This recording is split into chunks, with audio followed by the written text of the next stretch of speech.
finally come to fruition. Aaron Rodgers headed to Pittsburgh. Welcome to NFL Live. Phil Murphy here. We're running 21 personnel today. Kevin Clark, Jeremy Fowler in the studio. Mina Kimes, she'll be in the big screen with us. Aaron Rodgers, he's got a gold jacket with his name on it someday, but for now, he's in black and yellow. Let's dive into it. Last season, QBR, not kind to Rodgers. He ranked 25th. Total QBR, 48th. He also ranked 28th in yards per attempt. That downfall did predate his torn Achilles. You see 2022, last year with the Packers, he was 26th in QBR, but that was after leading the league, not just 2021 on screen, 2020 as well. He won MVP both of those years. Jeremy, we know Rodgers is a Steeler. How did we finally get to this point? Constant communication. Mike Tomlin, OC Arthur Smith, talking up with Rodgers the last few weeks just to make sure everybody was comfortable, meaningful conversations. And then I was told Thursday morning inside the Steelers building is when this really started to intensify. And actually some relief set in because everybody there, everybody involved felt that this was going to happen. They expected it, but they never really got an affirmative yes until that point. And so that's when the ball got rolling. And now everybody's excited. You know, they gave Rodgers time too with the personal matter he had. I was told that that was big for them to just try to be patient through this process, let him work that out. That was real. And then now they got him. They believe he's been in excellent shape training in LA and he's ready to go. Not a huge surprise ultimately that we got here, but that tension started to build as the calendar says June. I mean, Rodgers in his prime, we know routinely 30 to 40 touchdowns to 5 picks maybe on a year. What are the Steelers getting with Rodgers at QB in 2025? If he plays like he did last year or the year before his Achilles injury, a below-average quarterback.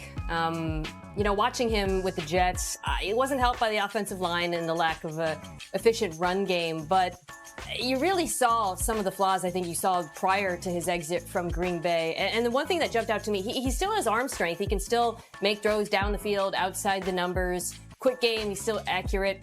But the intermediate throws that the best quarterbacks in the NFL dine on in that 10 to 20-yard range was really missing for Rodgers last year in that part of the field. 10 to 20 yards, 30th in QBR, 30th in EPA per play, 29th in completion percentage over expected. Now, there's a chance that a year removed from his Achilles injury, maybe he's more comfortable moving around in the pocket, navigating pressure. But he's 42 years old. I don't know if that's a bet I'm comfortable to make, so I would keep my expectations pretty tempered.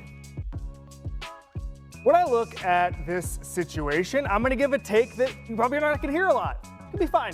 It's going to be fine. It's not going to be good. It's not going to be bad. It's going to be average, which is good enough to get the Steelers to the playoffs. When I think about Aaron Rodgers right now in his early 40s, I think about a guy who can't move, but what can he do? He can be really good pre-snap and he can throw the deep ball. That's two pretty good things. You add that with DK Metcalf and you got something cooking. But when I think about this offense, I need to see a merging between Arthur Smith's idea of offense and Aaron Rodgers. With Matt LaFleur and the MVP era, which I would call maybe 2019 to 2021, it was Rodgers getting his back to the defense, play action, understanding there were other ideas in offense. There were not just Aaron Rodgers and Nate Hackett and Mike McCarthy. So I want to see him buy into Arthur Smith. I want to see him play action. That's the kind of thing that can get Rodgers to be the 14th, 15th best quarterback in the NFL, and that's playoffs for Pittsburgh. Yeah, I don't know if I feel like loosely with the football at times when we talk about Aaron Rodgers buying into a new offense because I just don't believe it, right? He's going to run the Aaron Rodgers offense. Yeah. Quarterbacks don't get more accepting of change, usually older in their careers. And it is a little bit of a strange fit, Kevin. I mean, last year, Arthur Smith, that offense ran the 5th most under center snaps in football. Rodgers prefers to be in the gun. You saw that bottom 10 rate in New York. I don't know what this marriage looks like, but I do know this. They have to have a strong run game for any of this to work, and that is something that the Steelers have invested in. So that would probably be my biggest case for optimism, that we see a better Rodgers than we did last year with the Jets. If they can run the football better, then maybe he'll be in better down a distance. A couple of years ago, I talked to Rodgers about how he basically invented that new offense with Matt LaFleur that won him an MVP, and a lot of it was blind throws. And who did he study when he was looking at blind throws? Ryan Tannehill and Arthur Smith. That was the buy-in. That was how he understood how to hang in the pocket and trust that offense. And so I wonder if he goes back to that a little bit, looks at that Tannehill tape from that year where Tannehill was one of the best quarterbacks in football, if you guys remember, borrow from that. If I'm Arthur Smith, I clip out that article I wrote a couple years ago and put it in his locker and say, look, you watched me. You watched me. That plug there. Hey, fine. It's going to be fine. Fine would be an upgrade for the Pittsburgh at the end of last season. Steelers, 14.2 points per game in their last 5. Speaking of, that's now 5 different QBs to start week 1 for the Steelers in the last 5 years. Hey, the Colts had a longer run than that post Andrew Luck. Now Indy's going to be without QB Anthony Richardson for the immediate future as the 23-year-old aggravated the right shoulder joint he injured back in 2023. Head coach Shane Steichen on Thursday gave this update on his QB. So we're going to set him out this week. Obviously, he'll sit out for mini camp.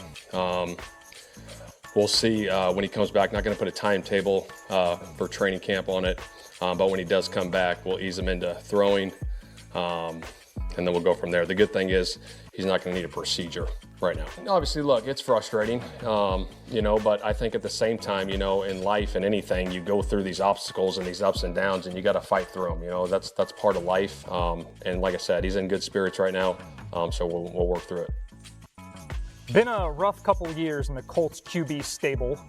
Anthony Richardson's touchdown to interception ratio ranks second worst amongst 45 QBs to throw at least 250 passes the last 2 seasons. The only QB who's worse is teammate Indiana Jones, Daniel Jones, who the Colts did sign this offseason. Richardson, 8 TDs to 12 picks last year in 11 games, completing just 47.7% of his passes. Jeremy Fowler, that is the 3rd worst of any QB this millennium. But Richardson, the health now is the question. He played just 15 games total in 2 seasons. What more can you tell us about his health today? Yeah, Phil, I'm not going to look at that QB room of the Colts the same after some of those stats, but Anthony Richardson, I'm told, reported some symptoms, some agitation on his throwing shoulder a couple days ago.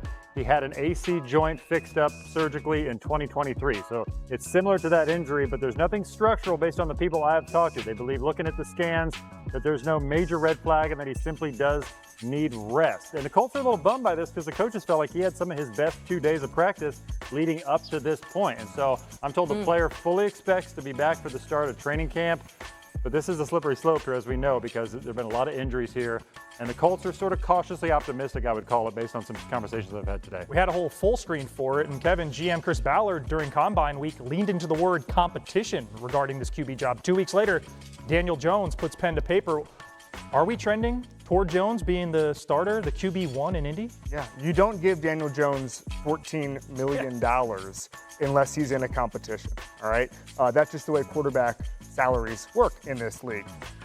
He has thrown, Anthony Richardson, 348 passes in the NFL. In his first 2 years, that is the 2nd lowest of any top 10 pick in the last 20 years. Trey Lance is the only player with less pass attempts. Okay, it was drafted in the top 10. Jake Locker had a few more than Anthony Richardson. That's the area of the pool that Anthony Richardson is in right now. So he needs to play more football. I've never seen anybody more destined to be in the 2026 Pittsburgh Steelers quarterback competition than Anthony Richardson, because I'm looking at this and I'm seeing a training camp where Daniel Jones will probably start with the ones. There's job preservation now going on in Indianapolis with Shane Steichen and Chris Ballard. They're going to want to get the 7, 8, 9 wins in order to keep their job. They're not going to want to take a flyer on Anthony Richardson and say, hey,